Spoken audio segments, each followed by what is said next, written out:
মমতাকে ফলো করেন দিলীপ।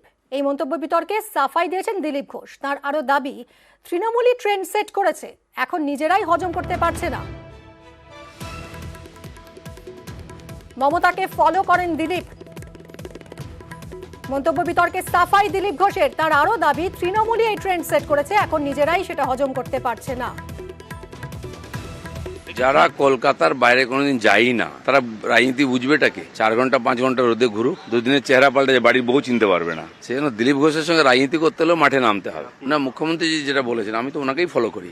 বড় লোকেদেরকে ফলো করা নিয়ে মহাজন জিয়নগত সব পন্থা। উনি ওনার পার্টির নেতা মন্ত্রীরা, এর আগের যারা মন্ত্রী ছিলেন তাদের ডায়লগ শুনুন। দিলীপ ঘোষ তো রাজনীতি করতো না কোনোদিন। আমি মনে করলাম এটাই বোধহয় ট্রেন্ড।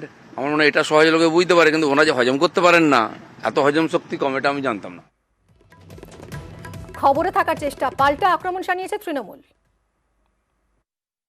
দিলীপ ঘোষকে ছেটে ফেলার যে পরিকল্পনা বিজেপি দেখিয়েছে, যেখানে সংগঠন নেই, যে নতুন জায়গায় গেছেন, সেখানে আর কি করেন? সকাল বেলায় উঠে তিনি কথা যা কিছু বলেন, সেই একই ভঙ্গি, একই রকম, যাতে সারাদিন তিনি মিডিয়ায় ভেসে থাকতে পারেন।